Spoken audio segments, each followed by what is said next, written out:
नमस्कार, मैं आपका अपना फैज़ल खान और आप देख रहे हैं ललित सुबह समाचार। वक्त हो चला है खबरों का, तो आइए एक नज़र डालते हैं। दुनिया का सबसे बड़ा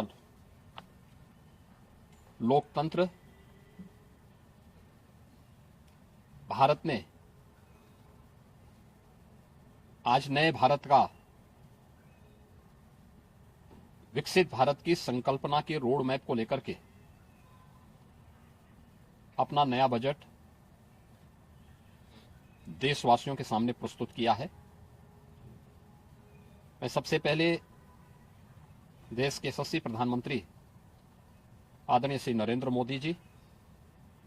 के प्रति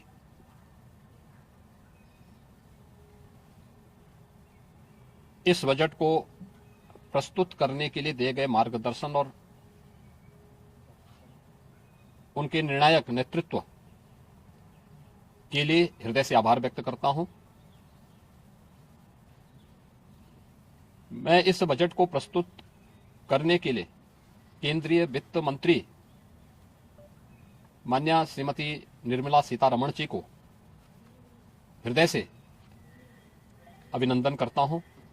प्रदेशवासियों की ओर से उनका धन्यवाद करता हूं। 145 करोड़ भारतवासियों के आशा और आकांक्षाओं का प्रतीक यह बजट है, जिसमें नए भारत और विकसित भारत की संकल्पना का दृष्टि स्पष्ट दिखाई देती है। 12 लाख करोड़ रुपए से अधिक की पूंजी कैपिटल एक्सपेंडिचर के लिए, एक सुदृढ़ इंफ्रास्ट्रक्चर के लिए बजट में प्रावधान करना, 7 रेल कॉरिडोर के निर्माण के लिए प्रावधान करना, आयुष सेक्टर को विकसित करने के लिए और हेल्थ सेक्टर को मजबूती करने के साथ साथ आम नागरिक के लिए और खासतौर पर उसमें भी महिलाओं पर केंद्रित करते हुए उस पर जोर देना, हर जनपद में महिलाओं के लिए, कामकाजी महिलाओं के लिए छात्रावास के निर्माण का कार्य हो या स्टेम, साइंस, मैथ्स, स्टैटिस्टिक्स और इमर्जिंग टेक्नोलॉजी से जुड़े हुए छात्रावास के निर्माण के लिए सहयोग करने का युवाओं के सपने को एक नई उड़ान देने के लिए उनके लिए बेहतरीन इंफ्रास्ट्रक्चर से युक्त सुविधाएं उपलब्ध कराने के लिए ऐसे हॉस्टल के निर्माण का कार्य हो,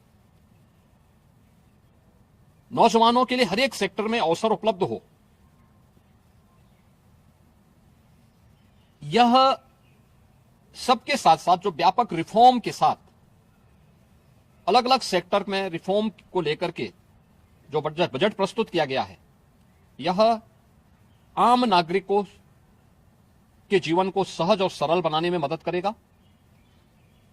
भारत की अर्थव्यवस्था को तेजी के साथ आगे बढ़ाने में यह बजट मददगार साबित होगा। युवाओं के लिए, महिलाओं के लिए, अन्नदाता किसानों के लिए, उद्यमियों के लिए, आम नागरिक के लिए भी ये नए अवसर को प्रदान करने वाला बजट है। मैं बजट के प्रावधानों का स्वागत करता हूं। आम नागरिक के लिए जिसने बजट के लिए जो बड़ी आशा भरी निगाहों से जो व्यक्ति देख रहा था, खासतौर पर मध्यम वर्गीय परिवार, गत वर्ष देश ने जीएसटी रिफॉर्म को देखा है, आम नागरिक उसका लाभ लिया है। इनकम टैक्स एक्ट को अप्रैल से लागू करने की घोषणा, उसको सरलीकृत करने, हर व्यक्ति आसानी से अपने रिटर्न को भर सके, इस दिशा में उठाया गया कदम भी स्वागत योग्य है, जिससे अधिक से अधिक व्यक्ति इनकम टैक्स की तरफ आकर्षित होगा और इनकम टैक्स का अपना रिटर्न भरने के लिए आकर्षित होकर के प्रवर्तमान नेशनल बिल्डिंग के कार्यक्रम में वह भी अपना योगदान दे सके। इस दृष्टि से यह अत्यंत महत्वपूर्ण कदम है। मैं कह सकता हूं कि यह बजट समाज के प्रत्येक तबके को, युवा हो, महिलाएं हो, अन्नदाता किसान हो, उद्यमी हो, इन सबको ध्यान में रख करके बनाया गया नए भारत का, विकसित भारत की तरफ अग्रसर हो रहे भारत का एक स्थिर लेकिन तेज गति से बढ़ने वाली अर्थव्यवस्था के रूप में प्रस्तुत करने वाला एक बजट है। मैं इस बजट के सभी प्रावधानों का हृदय से स्वागत करता हूं। आदरणीय प्रधानमंत्री जी के प्रति आभार व्यक्त करता हूं। केंद्रीय वित्त मंत्री जी को इस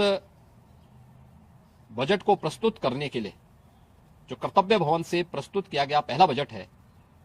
इस बजट के लिए भी उनका हृदय से उन्हें बधाई देते हुए हृदय से धन्यवाद देता हूं।